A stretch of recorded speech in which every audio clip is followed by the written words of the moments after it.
هذا الولد لما جاني اللي ذكرته أول اللقاء قال لا، أنا لا تقول لي قال الرسول صلى الله عليه وسلم والسنة، قل لي قال الله. قال الله، إذا ما شيء في القرآن فأنا ما ذاك.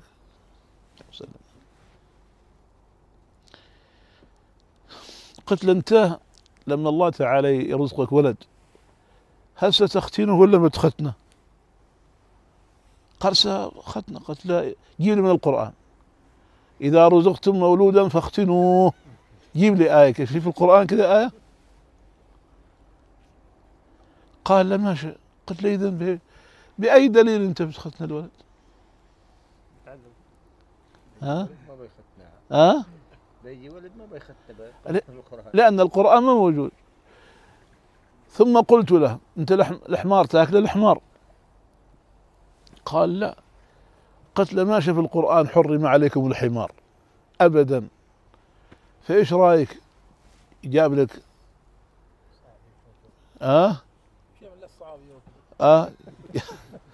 وقال تفضل ما شيء إشكال، أنت ما حرام عندك لأن القرآن ما قال حرم عليكم الحمار فكل حمار، شيء إشكال.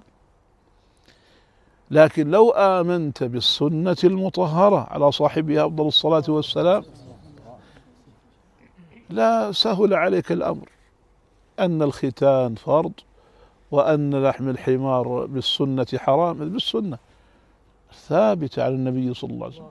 كذلك اللي ناقش بالعقل وحقه أن يقدم هذا الكلام، اللي ناقش بالعقل يقول لي أنا شوف لا تقول لي يعني معنى أن تقول لي قال الله قال رسول، أنا أؤمن اللي أشوفه واللي أسمعه، أي شيء ما شفته ما سمعته لا تقنعني به.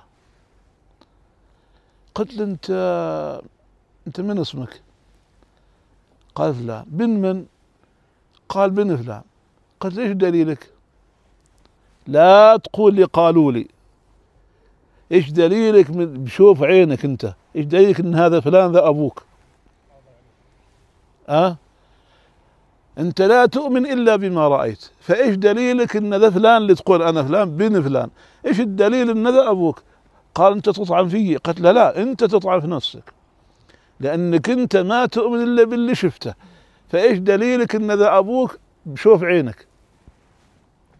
شيء غير اخبروك وقالوا لي وثبت ذلك بالتواتر الذي لا يخرب، ما صحيح؟